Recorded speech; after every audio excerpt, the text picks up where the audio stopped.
الحمد لله نحمده ونستعينه ونستغفره ونعوذ بالله من شرور أنفسنا ومن سيئات أعمالنا. من يهده الله فلا مضل له ومن يضلله فلا هادي له، وأشهد أن لا إله إلا الله وحده لا شريك له ولا وزير له ولا ضد له ولا ند له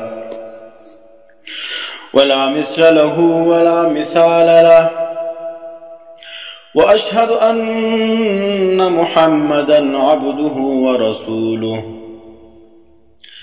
أما بعد فأعوذ بالله من الشيطان الرجيم. بسم الله الرحمن الرحيم. الصراط المستقيم صراط الذين أنعمت عليهم غير المغضوب عليهم ولا الضالين.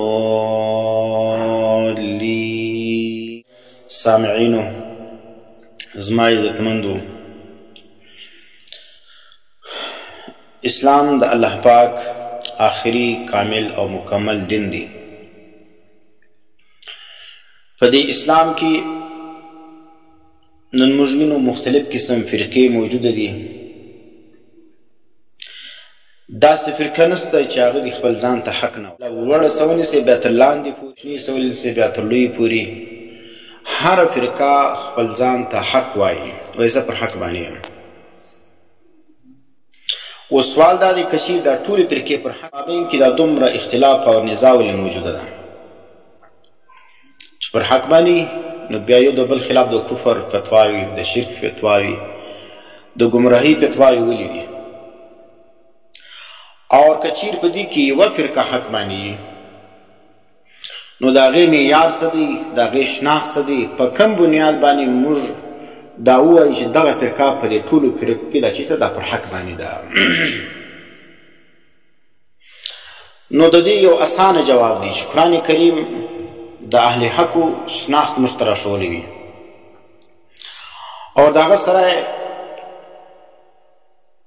د ګمراهانو شناخت هم راښولی وي. دا جلا خبره ده چې قرآن نن زموږ نه دی زده. قرآن موږ شاته غورځولی وي. قرآن مې صرف د ختمو دپاره، د دمو دپاره، د تعویضو دپاره ایښي دي. ناجوړه سي دم په وکړه، تعویض په وکړه، مه چیکه، لوړې کښېږده، تلاوت مه کوه، ترجمه او تفسیر مه یې زده کوه، د قرآن په پیغام باندې سر مه خلاصوه. لمونځ کوه، ترجمه یې مه یې زده کوه، معنا یې مه یې زده کوه. چې لمانځه کې زه وایم د دې څه مطلب دی، الحمدلله وایم د دې څه مقصد دی، یو صورت وایم دا صورت کې څه وایم، په سجده کې څه وایم، تحیات څه معنا ده، اللهم صل څه معنا ده، اللهم ربنا څه معنا ده. موږ نه دي زده. نو چې د قافلې قرآن نه یې زده کوې، لمونځ کوې، ترجمه دې نه دی زده، په مطلب یې نه پوهېږې، نو بیا ما ته حق باطل څه معلومیږي. نو حق باطل به تا ته څه معلوم سي؟ ته خپل لمونځ تا ته نه معلومیږي، تا د خپل لمانځه ترجمه نه ده معلومه. نو قرآن کریم او الله دی، الله د دې کلام د هدایت ذریعه وله.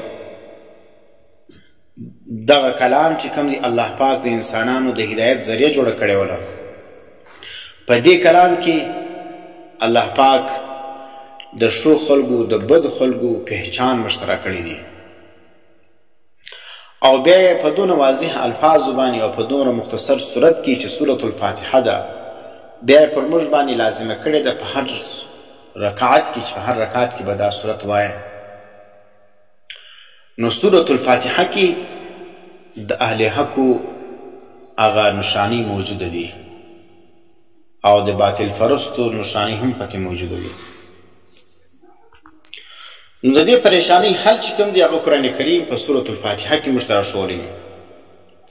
سورة الفاتحه کې هر وخت موږ دا وایي چې اهدنا الصراط المستقیم، یا الله راوښیې موږ ته صراط مستقیم.